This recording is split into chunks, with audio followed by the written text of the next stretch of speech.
Thanksgiving morning in Lakeway always had a certain stillness before the chaos. The air was crisp enough to make my cheeks sting, and the lake shimmered like polished glass behind my mother's house. From the driveway, I could hear muffled voices inside, the clatter of serving dishes being set down, and the kind of laughter that comes when people are catching up. People who already feel like they belong. I took a deep breath before stepping through the front door. The familiar smell of roasted turkey, cinnamon, and something buttery from the oven wrapped around me. For a moment, I let it settle in my chest, hoping it might make this easier. But then Truett appeared from the hallway, blocking my view of the dining room. "Oh, you made it," he said, his voice flat, eyes glancing past me as if expecting someone else. He extended his hand briefly, a limp handshake that didn't last a second, and turned away before I could even answer.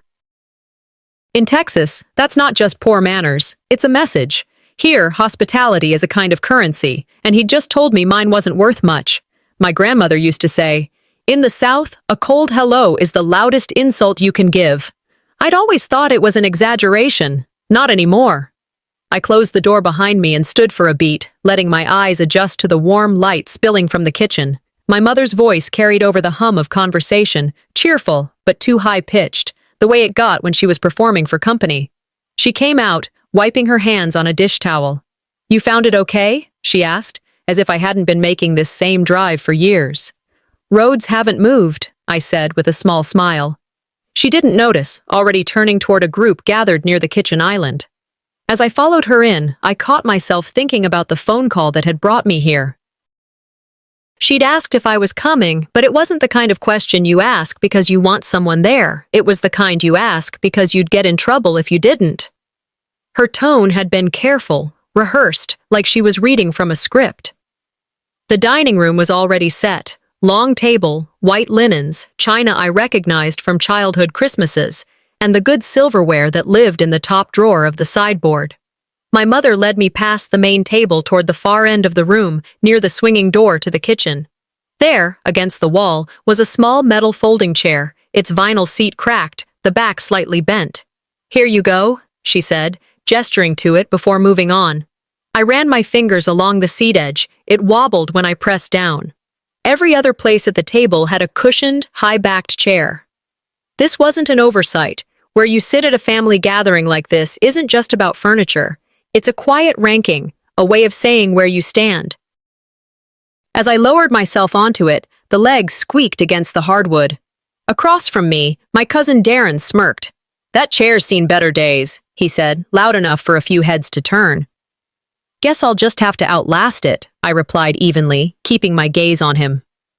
A couple of people chuckled softly, but the moment passed without anyone coming to my defense. I decided to keep my voice in check.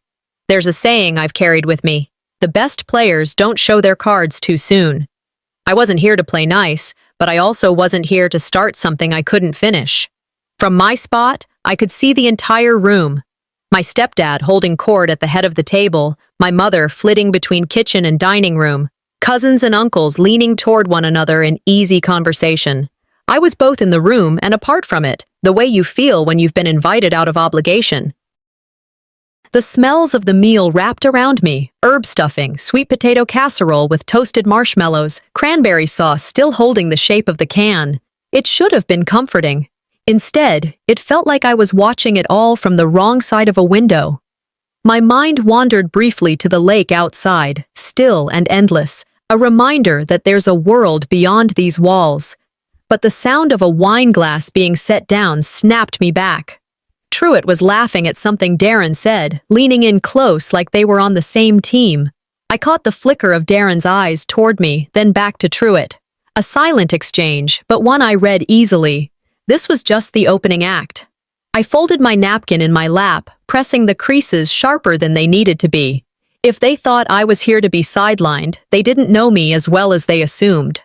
As I settled into that rickety chair, I realized this Thanksgiving would be less about gratitude and more about survival. The way my cousin eyed me across the table told me there was more trouble coming. Darren's stare lingered long enough to make my skin prickle, but I broke eye contact first. I reached for my glass of water, letting the hum of conversation around the table swallow whatever signal he was trying to send. As I set it down, something on the far end of the table caught my eye. A neat row of folded name cards, each perched above a charger plate. My own name wasn't where I expected it. I leaned slightly to the side, scanning the line of seats. At the head, Truett's name card gleamed under the chandelier. Beside him, my mother's, then a series of cousins, aunts, and uncles. And then, near the swinging kitchen door, I spotted it. My name, crossed through in bold pen, the replacement name scrawled above it. I pushed my chair back slowly and rose, careful not to draw more attention than necessary. Near the hallway table, a single card bore my name, untouched but noticeably separate from the rest, propped against a mismatched salad plate. Before I could touch it, Zarina stepped out from the kitchen, her red lipstick sharp against the white of her teeth. "Oh," she said with a feigned surprise. "They must have mixed it up. I'll just take the other seat. You don't mind, do you?" Her tone made it clear she didn't care whether I minded. "Funny how things get mixed up," I replied, picking up the card and turning it in my fingers. In America, we say, possession is 9/10 of the law. Apparently, in this house, even a seat was property to be claimed. The main table was more than just a place to eat. It was where conversations happened, decisions were made, where being included meant being heard. Being moved to the hallway was a demotion without a word spoken. I slid the card back into place, not making a scene, but letting the message register. I wasn't blind to the maneuver. I excused myself under the guise of hanging my coat upstairs. The staircase creaked as I ascended, a sound I knew well from years of sneaking down it for a midnight snack as a kid. My room was down the hall, the door still ajar from when I'd dropped my bag earlier. When I stepped inside, the first thing I saw was the open balcony door, curtains lifting gently in the autumn breeze. Zarina was out there, leaning casually against the railing, eyes on the lake as if it were her private view. She didn't turn when I entered, just took a sip from her wine glass. "This view," she said finally, tilting her head toward the water, "deserves someone who can actually enjoy it." She turned enough to flash a smirk that didn't reach her eyes. I paused in the doorway, my first instinct to fire back something sharp. But instead, I hung my coat on the chair, walked over to my suitcase, and busied myself adjusting the zipper. Her words weren't about the view, they were about the room. In many families, where you sleep is where you stand. And if she wanted this room, she was announcing it early. "You know," I said evenly, "I've always found the lake looks better when you've earned it." Her smile tightened just enough to be noticeable. She turned back to the water, swirling the wine in her glass like she had all the time in the world. I stepped past her to close the balcony door, not slamming it, but with the kind of finality that makes a point. The air in the room shifted. She lingered a moment longer before gliding past me, leaving the faint scent of her perfume behind. I watched her disappear down the hall, her heels clicking a rhythm that felt like a countdown. I sat on the edge of the bed, eyes on the ripples of the lake through the glass. They weren't just moving chairs or admiring a view, they were mapping out what they thought they could take. And right now, I was their test case. By the time I walked back downstairs, I realized they weren't just moving chairs and opening windows, they were testing how far they could push me out. And the next test came faster than I expected. When I stepped back into the dining room, the clusters of conversation seemed tighter, like little knots of rope pulling against me. My seat still waited by the kitchen door, but I didn't sit right away. I made my way to the drink station in the corner, filling a glass of sweet tea just to have something to do with my hands. That's when Aunt Elfrida appeared at my elbow. She had the kind of smile people wear when they want the room to think they're being charming, but the words underneath are sharp enough to cut. "No one can live somewhere for free forever," she said, loud enough for at least 2 other relatives to glance over. She kept her eyes on the pitcher as if she were commenting on the weather. I caught Zarina's smirk across the room, her gaze flicking to Truett. He gave her the smallest nod, the kind of silent agreement people have when they've been on the same page for a while. I sipped my tea, letting the sweetness coat my tongue before I answered. "I'm sure you wouldn't want to pay rent to live in your own home either," I said evenly, holding her eyes just long enough for the point to land. The muscles in her jaw shifted before she turned away, busying herself with arranging forks that didn't need arranging. The conversations resumed around us, but the air felt different, like someone had turned the thermostat down a degree. I returned to my chair, watching the way people leaned toward each other, heads close, voices low. I didn't need to hear the words to know my name was in some of those sentences. A few minutes later, I stepped into the kitchen to set my glass down on the counter. My mother's phone lay there, screen lit from a notification. Normally, I wouldn't look twice, but the preview of the message was impossible to ignore. "Remember to act normal tonight so we can bring it up." I glanced toward the dining room. Mom was busy with a tray of rolls. No one was near me. My thumb tapped the screen before I could talk myself out of it. The message was from the family group chat, my name glaring back in the text history. I scrolled just enough to see more. "Handle her before Christmas," one read. Another, "Lakeview room will make a great guest space." Someone else had sent a thumbs up emoji. The phone felt heavier in my hand than it should have. I set it back exactly where it had been, screen down this time. It wasn't paranoia. This was a coordinated effort. And it wasn't just Truett or Zarina, there were more players than I'd wanted to admit. I walked back into the dining room, my expression calm, the same half-smile I'd worn all afternoon. Outwardly, I blended right back into the hum of the gathering. Inside, I was drawing a line. They'd chosen their stage, and I would choose mine. As the laughter and clinking glasses filled the room, I realized they weren't just making comments, they were setting the stage for something much bigger. And the curtain was about to rise sooner than I thought. By the time the turkey had been carved and the mashed potatoes passed around twice, the dining room felt warmer than it should have. The windows along the far wall framed the last streaks of gold over Lake Travis, and the candles in the center of the table flickered against polished silverware. For a moment, it almost looked like a picture from one of those glossy holiday magazines. Then Truett stood up. He held his wine glass like a man about to toast, his free hand tucked casually in his pocket. Conversations tapered off, the way they do when people expect an announcement. I set down my fork, watching him. "Starting next month," he said, voice clear and steady. "Ardell will either pay $10,000 in rent or find somewhere else to live." The words dropped into the room like a stone in water, immediate ripples, then a stunned silence. A few forks froze mid-air. Someone coughed. Across from me, Darren leaned back, eyes wide, but lips curved in a faint grin, as if this was the entertainment he'd been waiting for.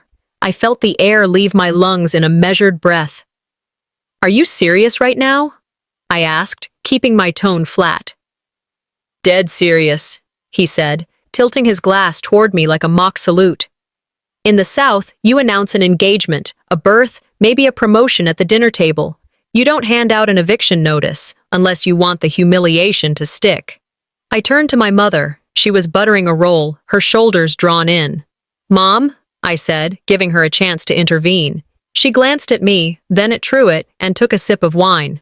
No defense, no surprise, just the silence of someone who'd decided where her loyalties lay.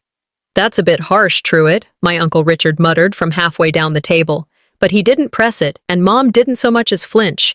The silence was worse than the demand.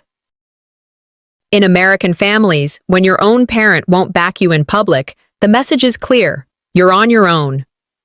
JFK's words floated through my head. The hottest place in hell is reserved for those who remain neutral in times of moral crisis. I set my napkin down slowly, my mind working faster than my pulse. Truett hadn't just drawn a line, he'd tried to shove me across it in front of an audience, and Mom, by doing nothing, had just endorsed the move. I straightened in my seat, meeting Truett's gaze. "Well," I said, "if this is the way we're handling family matters now, I hope you're ready for everyone at this table to see the rest of the story." His smirk didn't falter, but the twitch in his jaw gave him away. Around us, the conversations hadn't restarted.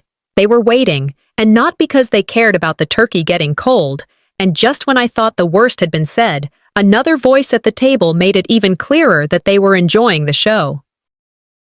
Her words sliced through the tension, not to ease it, but to twist the knife. The silence after Truett's 10,000 or get out decree hung in the air longer than the smell of roasted turkey. Forks had stilled, glasses were set down, and every pair of eyes seemed to dart between me and him, waiting to see if I'd fold or fight. I wasn't going to give them the satisfaction of either. It was Zarina who decided to break the tension. She leaned back in her chair, wine glass swirling lazily in her hand like this was a casual afternoon on her porch, not the middle of a family holiday. Her lips curled into that smile people use when they're about to slip a blade between your ribs. "Well," she said, voice light but pitched to carry, "if she's leaving, I'll take her room with the lake view." There was a murmur of sound, half-hearted chuckles from a few spots around the table, the faint clink of a fork against a plate from someone pretending not to hear. Several averted their eyes, but a couple of cousins glanced at her with approval, like she'd just said what they'd been thinking all along. I met her gaze across the table. Enjoying something and earning it are two different skills, Zarina. My tone was even, steady. I wasn't going to match her smirk with one of my own. That would have been playing her game. She tilted her head, as if considering my words, then took a slow sip of her wine. "Oh, don't take it personally. I'm just saying it would be a shame for that view to go to waste." "It's not going to waste now," I replied, and let the weight of that hang between us. If the jab had been meant to sting privately, she quickly made sure it didn't stay that way. She laughed, a little too loudly, and exaggerated her tone. "Come on, I'm just joking. Right, guys?" A few cousins, ones who hadn't said a word all evening, let out small laughs. Even Aunt Elfrida, who'd made her own little dig earlier, chuckled and shook her head like this was harmless family teasing. That's how it works. Turn it into a joke, recruit the chorus, and suddenly the insult isn't an insult. It's a shared moment. From the other end of the table, Darren muttered, "Hope she leaves soon so we can redecorate," not even bothering to keep his voice down. A couple of people snickered. The laughter this time hit harder than Zarina's original comment. One person's cruelty is easy to isolate. A group's mockery seeps into the walls. It's a reminder that the crowd can be more dangerous than the loudest individual. Mark Twain's words floated through my mind. A crowd is more cruel than any single man. I took a slow drink of water, eyes fixed on Zarina's for just a beat longer than was comfortable. I didn't speak again. Not now. There's a certain promise you can make without saying a word, and the one I gave her was simple. This wasn't over. They thought they were closing in, pushing me toward the edge in front of everyone so I'd step off quietly, but I've never been the kind to leave without a mark. And if their goal was to push me out quietly, they were about to learn I don't leave quietly. The next move was mine, and I intended to make it count. After the chorus of smug laughs in the last round, I didn't bother to defend myself. My fork moved quietly across my plate while my eyes did the real work, tracking who'd been quickest to join in, who kept their mouths shut, and who avoided even glancing my way. Patterns reveal themselves in silence if you give them enough space. Darren, as expected, was eager to lead the pack. He leaned toward Zarina like a schoolboy egging on his favorite troublemaker. Aunt Elfrida wore her smirk like a brooch, perfectly visible and placed for effect. On the opposite end, Uncle Richard focused entirely on his food, his neutrality as loud as anyone's laughter. "Cat got your tongue?" my cousin Lynette asked, tilting her head with a look that was equal parts curiosity and provocation. I gave her a faint smile, steady enough to keep my tone from sounding defensive. "Just listening," I said. "People say more when you let them talk." That bought me a small silence, confused, maybe even uneasy. In America, especially in family disputes, quiet is often mistaken for weakness. It's a miscalculation I've used before, and it's one I was going to use again. When the plates started to clear, I stayed in my chair. The scent of gravy still hung in the air when I noticed something through the open doorway to the kitchen. My pecan pie, the one I'd made from my grandmother's recipe, still sitting untouched on the counter. I stood and walked in, my steps slow enough to make sure the sound carried on the tile. Aunt Elfrida was drying her hands by the sink. "Oh," she said, eyes darting to the pie. "We had so much food, I forgot to bring it out." She smiled, the same too smooth smile she'd worn earlier when she'd made her free stay comment. "That's all right," I replied evenly. It'll keep. My voice didn't rise, but it didn't bend either. In Southern hospitality, failing to serve a guest's dish isn't an accident. It's a signal. I moved closer to the counter, my fingers brushing the cool tin, every detail registered, the way she kept her back half-turned, the deliberate absence of apology. None of these little acts were random. They were pebbles, tossed one by one, meant to tip the balance. Napoleon's words echoed in my mind. Never interrupt your enemy when he is making a mistake. I wasn't about to correct her. I carried the pie to the pantry and slid it into the fridge, my hands calm, my pace unhurried. There's a strength in not rushing, in making sure the other person sees you taking note without giving them the satisfaction of a flare-up. Returning to the dining room, I resumed my seat without a word. My silence wasn't surrender, it was reconnaissance. Every smirk, every withheld glance, every deliberate slight was now catalogued. The pieces were starting to form a map, and I was patient enough to follow it to the end. And when I finally speak, it won't be to ask for a seat at their table. It will be to flip the table over. The first real crack in their plan came from a place I didn't expect. By the time dessert plates were being scraped and wine bottles emptied, I'd had enough of their little performances for one night. I excused myself with a smile I didn't feel, telling Mom I needed a moment to call a friend. She didn't ask which one. Upstairs, the hallway was dim, except for the lamp spilling a pool of light into my room. The air carried a faint trace of my own perfume from earlier, a small comfort. I closed the door softly behind me and crossed to the old cedar desk in the corner. It had been here since I was a teenager, back when this house still felt like mine. The top drawer stuck a little, as it always had. I tugged it open and began shuffling through loose envelopes and old receipts, more out of instinct than plan. My fingers brushed against a thicker manila envelope wedged in the back. I slid it free and set it on the desk. The flap wasn't sealed. Inside were two sets of documents, one brittle with age, the other crisp and bright. The first was the original title to the house, my name printed alongside my mother's in neat black type. My pulse jumped. I traced the letters, remembering the day she'd shown it to me, telling me it meant I'd always have a place here. The second document made my stomach knot. Same format, same legal stamps, but my name was gone. In its place, Truitt's. I sat back, letting the paper rest on the desk. They didn't just push me out of the room, I murmured under my breath. They pushed me off the deed. In the U.S., property records are public. Anyone could look them up. But seeing your name erased from something that once bound you to a place, there's no public record for that feeling. It's private devastation. I tucked the papers back into the envelope, sliding it deep into my bag. Proof was power, and this was more than proof. It was a weapon. I switched off the lamp and stepped into the hallway, heading for the stairs. As I passed the pantry, low voices caught my ear. Once we flip it, you can take the balcony room for staging, Truitt was saying. Serena's laugh followed, soft and conspiratorial. Perfect. Buyers love a view like that, and with her gone, it's a win-win. I froze in the shadow of the doorway. Every word dropped another stone onto the pile of evidence I'd been stacking in my head. This was never about rent, never about pulling my weight. It was about clearing me out to make way for their profit. In business, they'd call it a hostile takeover. In family, they just call it rearranging. I stayed until their voices faded into other topics, then stepped back toward the stairs, my expression as calm as it had been all evening. They didn't know what I had now, and I wasn't going to give them any hint. Timing mattered. As I descended toward the hum of conversation and the clink of glasses, I knew the game had shifted. This wasn't defense anymore. I had what I needed to start playing offense. And I knew exactly where to get the backup proof that would make their whole plan collapse. But the person who handed me that lifeline came with their own risks. I stepped out onto the back porch, letting the screen door close softly behind me. The night air was cooler than I'd expected, crisp enough to make me pull my sweater tight around my shoulders.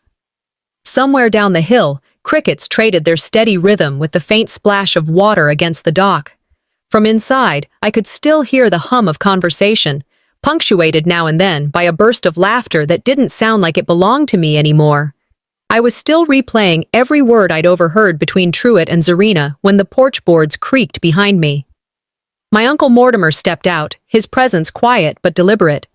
He wasn't a man who wasted movements or words, and the way he closed the door behind him told me this was no casual chat. Without greeting, he came to the small patio table and slid an envelope across its weathered surface. The sound it made against the wood was barely audible, but it might as well have been a gunshot. "I think you should have this before it disappears," he said, his voice low enough that I had to lean in. I pulled the envelope closer, my fingertips brushing the rough paper. Inside was a certified copy of the original property deed, my name and my mother's printed in black, side by side, unaltered. My chest tightened. "Where did you get this?" I asked. Mortimer's gaze didn't waver. "Doesn't matter. What matters is, it's real, and it's yours. Make sure you keep it that way." I held the document like it was a live current, the seal catching the dim porch light. In legal disputes, originals and certified copies are gold. In family wars, they're the difference between hearsay and victory. "Why are you giving me this?" I asked, my voice measured. "Because I've seen enough to know you're being cornered," he said. "And because if they think you've got nothing, they'll keep pushing." This changes that. We stood there for a moment, the quiet between us heavier than any conversation inside. He patted my shoulder once, then turned back toward the door, leaving me with the envelope and the thrum of adrenaline in my ears. Back in my room, I shut the door and laid everything I'd gathered on the bed. The altered title I'd found in the cedar desk, my notes from overheard conversations, and now the original deed. The 3 items sat like pieces of a puzzle I hadn't been meant to solve. I powered on my laptop, scanning each document carefully before emailing copies to myself and storing duplicates on a small USB drive I kept in my purse, belt, and suspenders. Tomorrow, I stopped playing defense. I remembered a proverb I'd read once: "The best time to plant a tree was 20 years ago. The second best time is now." The timing of my counterpunch would matter, and it had to be public, undeniable, and on my terms. Closing the laptop, I packed the envelope carefully into my bag, sliding it between layers of folded clothes. I wasn't just holding paper, I was holding the narrative now. By the time dessert was served the next day, they'd wish they'd never invited me to this feast, because I was about to turn their celebration into my courtroom. Thanksgiving afternoon had worn itself down to a slow hum. The main course was cleared, and the air smelled of cinnamon, coffee, and the buttery crust of pies waiting to be sliced. Around the table, the mood was deceptively calm, too calm. I'd learned to recognize that kind of stillness. It was the kind a hunter keeps before pulling the trigger. I stood, feeling every eye turn toward me. In one hand, I held the original deed Mortimer had given me. In the other, the altered title I'd found in the cedar desk. My pulse was steady, my voice even. "Before anyone enjoys pie," I said, letting my gaze sweep the table, "I think it's time we clear the air." A ripple of murmurs passed through the group. A fork clinked against a plate. Someone shifted uncomfortably in their chair. I stepped forward and laid both documents in the center of the table, sliding them so the legal seals caught the light. "This," I tapped the original, "is the property deed my mother and I signed. My name is right there, alongside hers, and this," I tapped the second, "is the version Truett had changed. My name gone, his in its place." Gasps from a few, silence from most. Truett's jaw tightened, but he didn't speak. Zarina leaned back in her chair, arms folded, her smirk smaller but still clinging to her face. "This isn't about rent," I continued, my voice steady. "This is about taking what doesn't belong to you." The timing was deliberate. Dessert is supposed to sweeten the evening. I'd just made it bitter enough to choke on. I watched them shift in their seats, their eyes flicking between the papers and each other, looking for someone to speak first. It was Truett. He shoved his chair back and stood, looming over the table. "This house is mine now," he said, each word sharp. "I decide who stays and who goes." A few relatives audibly inhaled. My mother's lips pressed into a thin line, but she said nothing. Not one word. I let the silence stretch, letting his arrogance hang in the air long enough for everyone to hear the echo. It was exactly the moment I needed, public confirmation of what I'd been saying all along. When someone shows you who they are, I said, my tone calm but cutting, believe them the first time. His face darkened, but he didn't move to take the papers. No one else dared to touch them either. I could feel the shift in the room. Not everyone was on my side, but they'd just seen the mask slip. And just when Truett thought he still had control, I introduced someone who would prove otherwise. She walked in with a folder under her arm and the law on her side. The dining room still buzzed from Truett's bold claim, voices low but charged, like the air before a summer storm. I stepped forward, keeping my movements slow and deliberate, my hand resting on the stack of documents in front of me. "If you think you can just take this house," I said, my voice cutting through the murmurs, "I suggest you prepare for my upcoming lawsuit." The sound that followed was immediate, utensils clattering against china, a sharp inhale from someone near the end of the table. Zarina's smirk, so firmly in place a moment ago, faltered. Truett's eyes narrowed, but I caught it, just a flicker. Uncertainty breaking through the polished arrogance. Legal action. I'd chosen those two words carefully. In this family, whispers were the preferred weapon. Everything happened in kitchens, on porches, behind closed doors. But now there would be records, courtrooms, and witnesses. Whatever game they thought they were playing, I'd just changed the rules. Truett tried to recover, straightening his shoulders. "You wouldn't dare," he said, but his tone lacked the surety it had held before. I tilted my head. "Try me." Before he could volley back, the front door opened. The timing was perfect, almost theatrical. Cyrene Marchand, my attorney, stepped inside wearing her usual calm authority, a slim black folder tucked under her arm. Conversations stopped altogether. She crossed the room without hesitation, her heels clicking against the hardwood, and stopped at Truett's side. "Mr. Kavanaugh," she said, voice cool and clear, "I represent Ardell Moraine. Consider yourself served." She handed him the folder. Gasps broke around the table. One of my older cousins muttered, "Well, that's that."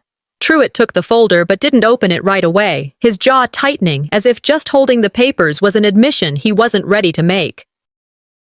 Finally, he flipped it open, scanning the top page, and his expression shifted from anger to something closer to calculation.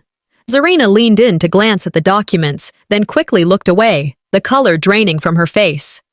I stayed where I was, watching the ripples move through the room. It was no longer my word against theirs. It was the law against their greed. And they knew it. Louis Brandeis once said, "Sunlight is said to be the best of disinfectants." I'd just thrown open every curtain in this house. I took my seat again, not because I was finished, but because I didn't need to say another word. The shift had already happened. I wasn't defending my place anymore. I was defining the terms of theirs. And in the stunned silence that followed, I realized Truett wasn't the only one who'd have to face consequences, because some betrayals can't be erased by any court ruling. The dining room was empty now, but the air still held the weight of what had just happened. The smell of coffee lingered faintly over the sharp tang of tension that hadn't fully dissipated. I could still picture Truett's stiff posture as Cyrene handed him the legal notice, the tight-lipped expressions around the table, and the uneasy shifting in chairs when no one knew where to look. I followed the faint sound of running water into the kitchen. My mother stood at the sink, rinsing dishes in silence. Her shoulders were rounded, not in defeat, but in a kind of practiced detachment. I paused in the doorway, watching the rhythmic way she stacked the plates, the same way she'd done at every family gathering for years. Without turning, she spoke. "I'm sorry," she said softly, "but I didn't want to cause a bigger scene today." The words landed with a dull thud. There was no warmth, no genuine remorse, just a statement meant to tidy up appearances. In American families, apologies often come wrapped in careful phrasing, crafted to patch the surface without ever touching the wound underneath. I stepped closer, leaning against the counter. "You didn't want to cause a scene, Mom. I just wanted you to have my back." She turned the faucet off and set a plate in the rack before finally looking at me. Her eyes didn't waver, but they didn't soften either. "It's not as simple as taking sides." "It is," I said. "It's exactly that simple." For a moment, neither of us spoke. I could hear a faint hum from the dining room, maybe a few voices still lingering over pie, but in here, the quiet pressed in. This was the moment I realized the truth I'd been circling for months. Her loyalty to Truett outweighed her loyalty to me. Sometimes the blood tie isn't strong enough to bridge the moral gap, I said, not expecting her to agree. She picked up a towel, drying her hands with deliberate slowness. "You've made your position clear," she said. So have you," I replied. That was it. No shouting, no tears. Just the quiet, irreversible shift of two people standing on opposite sides of a line neither planned to cross again. The legal fight would move forward, and I'd win it. I knew that now. But there would be no emotional reconciliation here, not the kind that meant anything. I walked to the door, pausing for one last look at her. She'd already turned back to the sink, rinsing another plate, the same motion she'd been making when I walked in, as if nothing had changed. But everything had. As I stepped into the cool night air, I felt something strange. Not grief, not even anger. It was clarity. The real victory wasn't going to be in the courtroom. It was in knowing I didn't need their approval to stand tall. And as I walked away from her that night, I knew the real victory wasn't in the courtroom. It was in learning I didn't need their approval to stand tall. But there was still one more reckoning left, and it wouldn't be in front of a judge. A week after Thanksgiving, I found myself at the small cafe on Lakeway's main street, the kind of place where locals linger over bottomless coffee refills and talk drifts from table to table like the smell of fresh bread. I was halfway through a latte when a shadow fell across my table. Tanith, my neighbor, slid into the seat opposite me, her expression equal parts amused and conspiratorial. "I heard something you might want to know," she said, leaning in slightly. I set my cup down. "About Truett?" She nodded. "Ran into a friend of mine who works with one of those boutique realtors. Apparently your stepdad tried to pitch the house to a private buyer last week. They were interested, until they saw the title and your claim on it. Word is, the deal fell apart on the spot." I felt a slow, deep satisfaction settle in my chest. This wasn't just a small win. It was a reversal of every smug word, every public jab they'd thrown at me. "Guess he forgot to mention that in the family group chat," I said. Tanith grinned. "Guess that Lakeview won't be hers after all." In a place like Lakeway, news like that travels fast. And in small-town Texas, a failed deal is more than a business setback. It's a kind of social death. People remember. That afternoon, I drove straight to my attorney's office. Cyrene had been expecting me. I handed her the original deed Mortimer had given me, the altered title from the cedar desk, and the notes from the night I'd overheard Truett and Zarina discussing their staging plans. "We're filing for sole ownership," I said. "I want this over." 2 weeks later, I stood in a county courthouse as the judge read the ruling. Full control of the property awarded to me, with an order for Truett and Zarina to vacate within 30 days. No appeals that could hold. The move-out day came sooner than I expected. I stood on the balcony of my room, the one with the lake view they'd coveted, watching their moving truck inch down the hill. The sound of cardboard scraping against wood floors and the occasional slam of a door floated up to me like an afterthought. Truett kept his head down, barking short orders to the movers. Zarina, in oversized sunglasses, didn't look up once. I wondered if she'd even set foot on this balcony since the night she stood here smirking at me. Justice, I realized, wasn't just winning the house. It was standing here on my own terms, with my name still on the deed, knowing they could never rewrite the ending. George Herbert's words came to mind. "Living well is the best revenge." And in that moment, I understood them completely. As the moving truck turned the corner and disappeared from view, the house felt different, not just mine legally, but mine in spirit. The air seemed lighter, the lake brighter, as if the place itself had been holding its breath until they were gone. And as the dust settled on the driveway, I knew this wasn't just the end of a fight, it was the start of a life they could never touch. Because once you've reclaimed your place, the real question is, what will you build next?